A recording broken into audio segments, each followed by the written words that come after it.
Hey guys, welcome back to my channel. If you are new, welcome. My name is Chelly and I would like for you to subscribe to my channel if you haven't already. But let's get on with our video.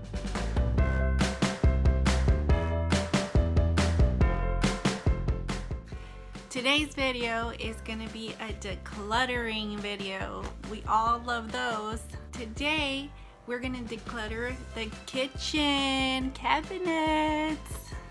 So let's get started. Tip number one. Tip number one is to get help. If you have help from friends, from family.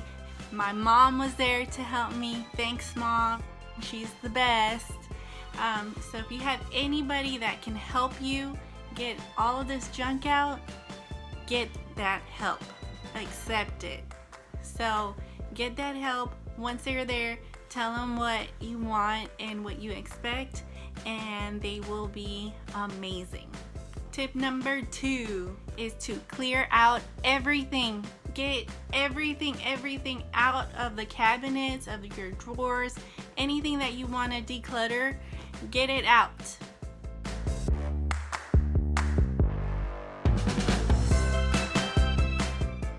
Which leads me to number three. Once everything is cleared out and you set that aside, it could be on your cabinets, you could lay it on your countertops, on your table, on anywhere, any surface. You can lay everything that you've taken out of your cabinets and drawers, just lay them somewhere.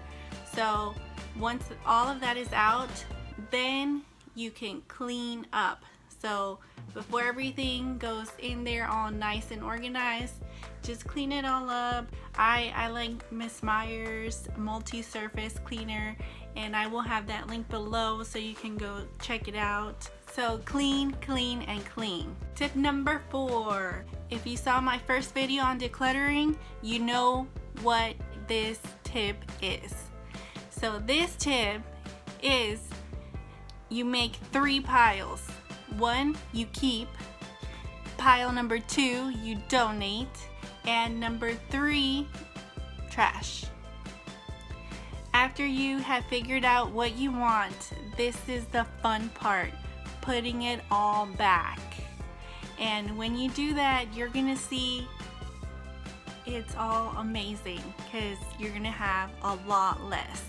And you know what a lot less means?